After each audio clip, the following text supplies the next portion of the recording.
Greetings, ladies and gentlemen, and welcome back to Let's Play Sonic CD! Or replay, I should say.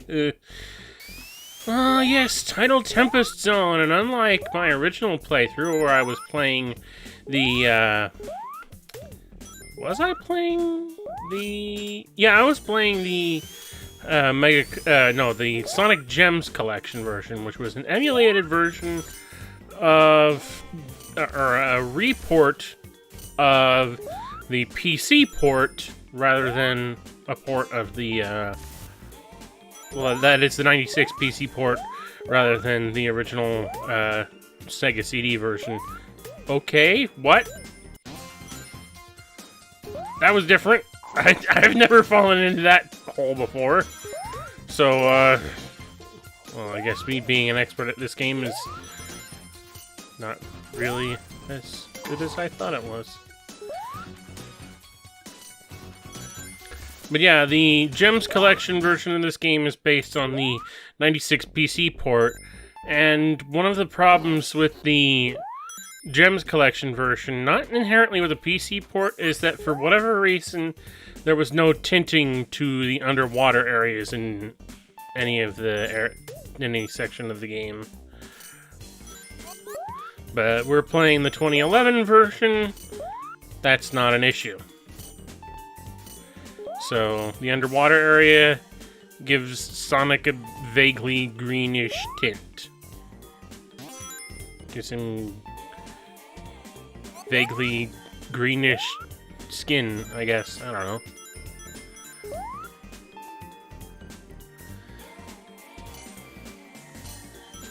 But again, it's another underwater level that's kind of maze-like, although, you know, maze-like in Sonic CD is par for the course. Also, there's no drowning music in this game. There's this little warning tone at times. The like that'll be your warning for drowning noises. So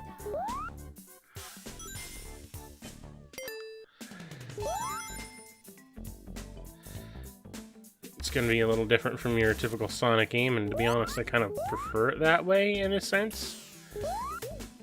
These sons of guns. Hate them. They're such annoyances because their projectiles are literally a pixel.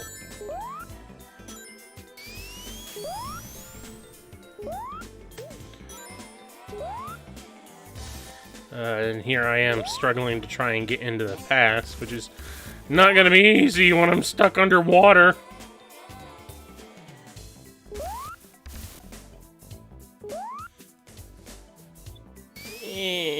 I'm gonna go fast, but I'm underwater. I don't want to be underwater. I want to go fast. Excuse me. But yeah, it's another case of... looks like this is basically taken from the zone straight from Sonic 1. Because it's an underwater zone, vaguely similar to Labyrinth Zone. And am I gonna... I don't know what the heck they were thinking of when they programmed this particular bit of nonsense, but there's a... Air, please! Okay, thank you. There's a particular point here where I'm trying to get back up towards the top so that I can get to a pass sign that's up here so that I can start traveling into the pass, but unfortunately I just, you know, despite my stubbornness thinking that maybe if I can manipulate these currents I can get up there, but nope, I just keep going in circles and I'm wasting time, which you're going to be doing a lot if you decide to go the route of trying to get into the pass. But I think at some point I have to give up and try going into the past a different way, because that happens. Like, there's the robot generator right there, and you can't destroy it in the present for some reason. I guess it's corroded and basically, since it's already done its job generating robots in the past, taking out in the present wouldn't mean anything.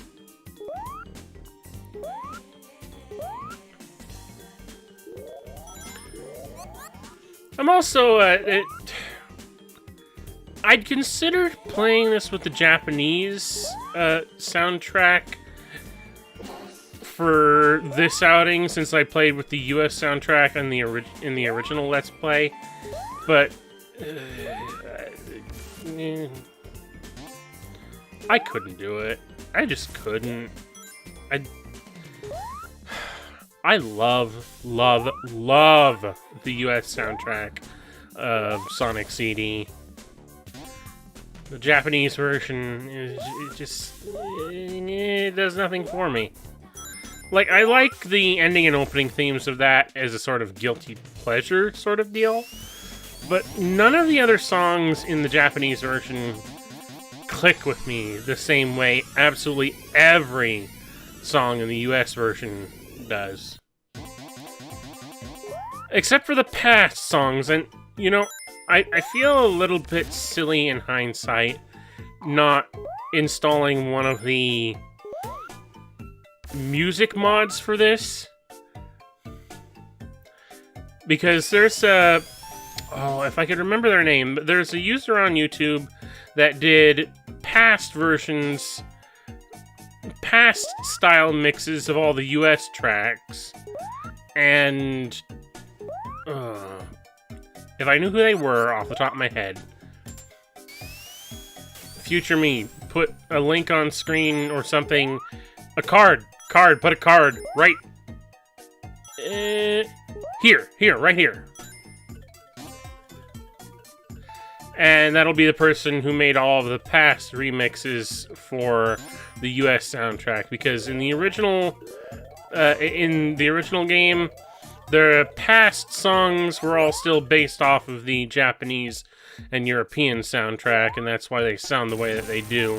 And from what I recall, the reason for this was simply because these were the past tracks were sequenced tracks that were baked into the game's code, so that they couldn't be changed. But the ones for the present and future were able to be changed. And what the heck? Okay. And that's why they changed them. Actually, I don't know why they changed the US soundtrack from the Japanese soundtrack. My guess is licensing issues for some reason. But I do appreciate it because the US soundtrack, it's a lot better to me on a personal level.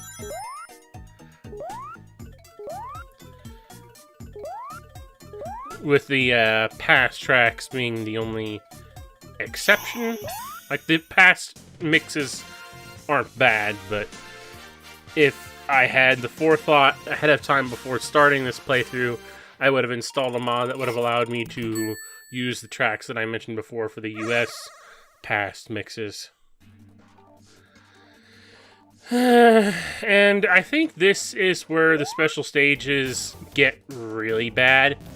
Like, they can be a little bit obnoxious anyways, but this is the part at the game where the difference between this version and essentially any other version of the game really hits hard, because, again, these special stages aren't explicitly easy in any version of the game, but I feel I just have more problems with the 2011 remake version of these special stages. And it's at this point where I start feeling that a lot more. Like, I feel like I'm struggling a lot more to actually do this. Although I will say, you know, spoiler alert, I managed to get all of them, and the last few special stages actually don't give me as much trouble, and I don't have to play them twice, but I don't know. It's still one of those things where, ooh, okay, That was a fluke, honestly. I'm just gonna say that up front. That was a fluke. But given the option in the 2011 remake, I'm more apt on any given occasion to achieve the good future by going after and destroying all the robot generators. You can also... the Metal Sonic stuff I don't always go after, and to be honest, destroying Metal Sonic isn't a requirement for establishing a good future in all zones. As weird as that may seem, it's not a requirement, but it is one of those things where you will notice the extra animals all over the place once you start going to the future.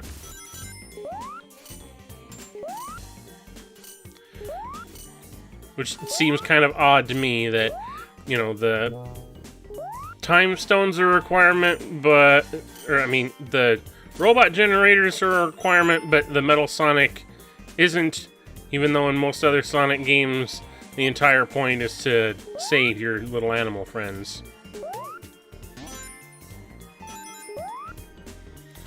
Whatever. I'm not gonna argue with that. Thank you, Air Bubble. You took me out of my spinning animation long enough for that thingamajig to actually hit me.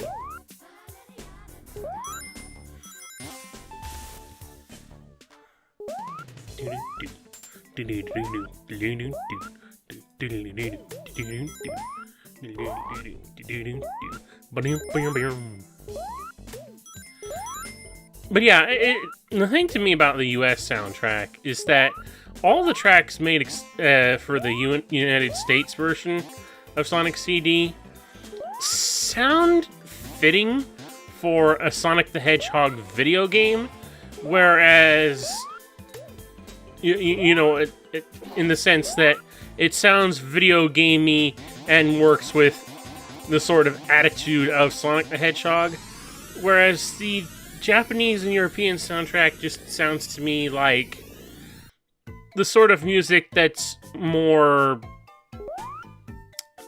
It doesn't sound like Sonic, but it does sound more like the sort of music you would hear in the era that Sonic was most strong during? I don't know.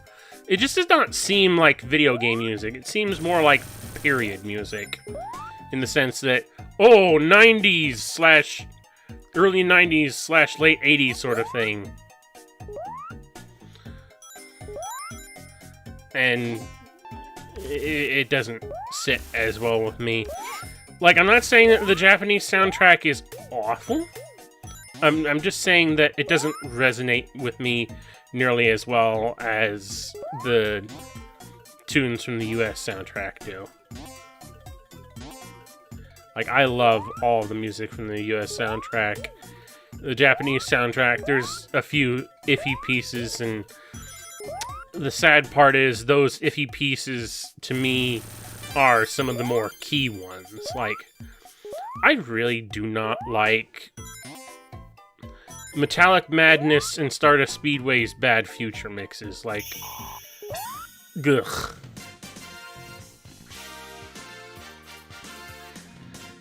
Well, we made a good future for this zone, but I would recommend if you're going to keep watching this for a couple minutes more, you might want to skip ahead, because, eye pain, it's so many colors, swirling back and forth and whatnot.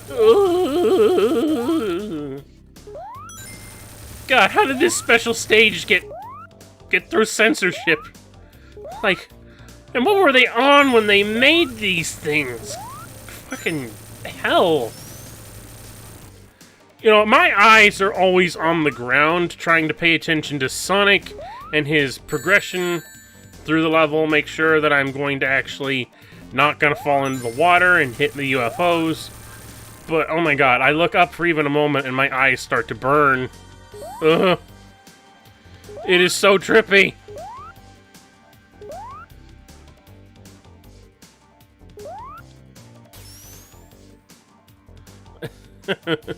Eyes down. Eyes down. We're not done yet. Oh, will this UFO, please? Oh, it's done. Just a couple more seconds and we can get out of here. Give me the rock.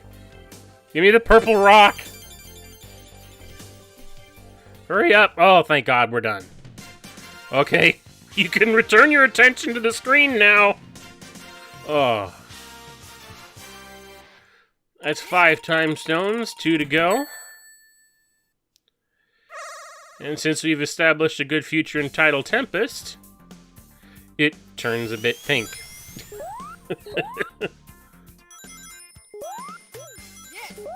Yes! Yeah, Sonic also doesn't have like a one-up jingle. He just goes, yes! Whenever he gets an extra life. Actually, that's also another thing to note. Now that I've thought of it, this is the first Sonic the Hedgehog game to have voice acting. It's very minimal voice acting at that, but it is there. And I think it's done by... You know, I don't know the actor's name off the top of my head, but I'm sure I'll have remembered to what it was by the time I edit this together and have put it on the screen for your viewing pleasure.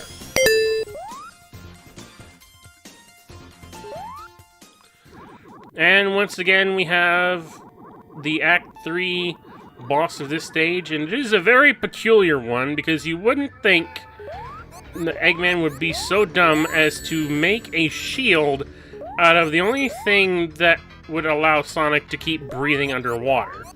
I mean, it works. It repels Sonic every time that he bumps into one of those bubbles, but it also allows Sonic a little extra time to actually breathe down here. So really, how smart is it? And of course, the more bubbles that he soaks up, the less defense you have.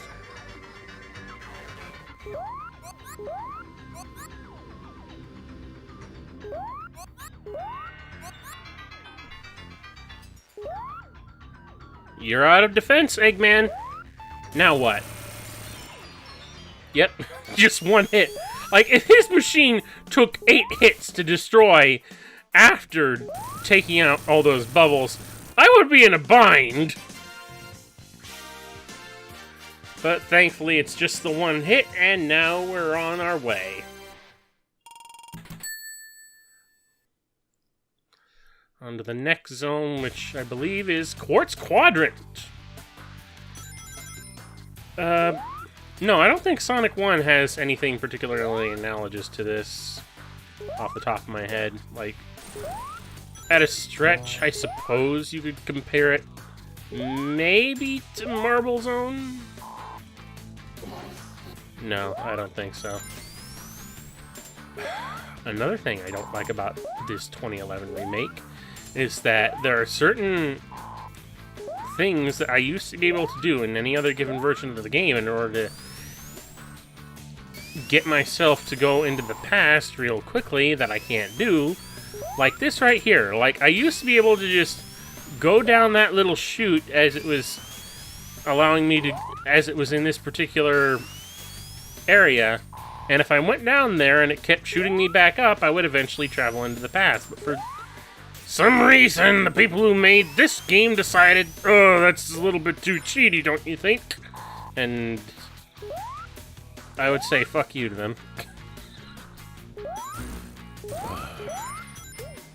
Actually, I think this is the act that I had trouble with, because things just were not going my way. Also, I failed to mention earlier, but that's another thing about this iteration, about this game in general, actually. Like, this particular version of the game manages to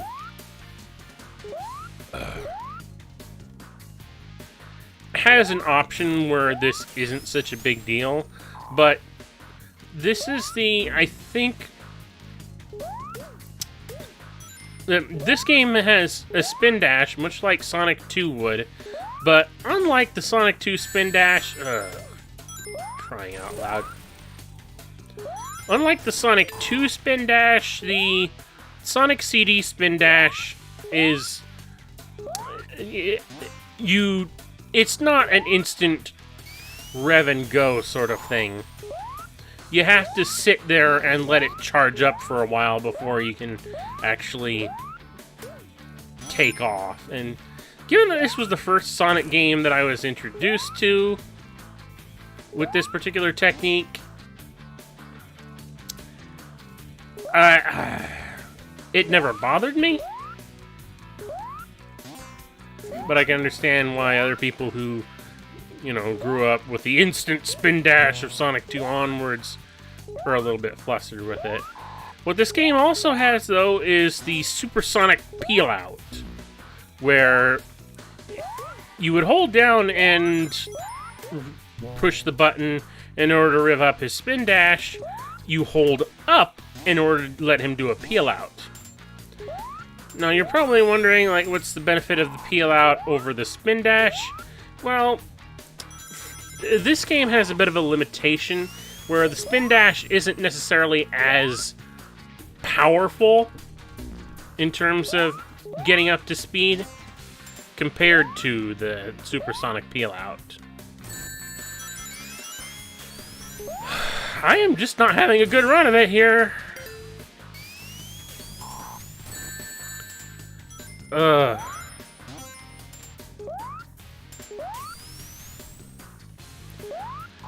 Also, the peel out, I think, takes a much shorter charge up time, and even though it leaves you pretty much defenseless as you're taking off, you can roll up into a ball anytime after you peel out, so that it's not a problem anymore.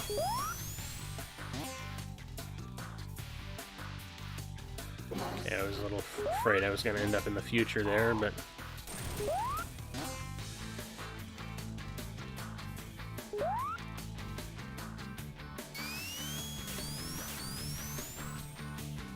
Fast, please. Nope. No. God damn it! This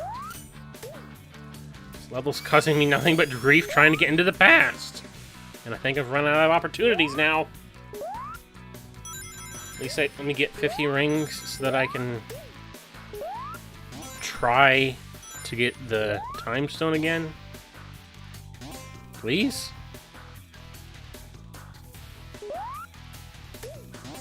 Come on, 50 rings.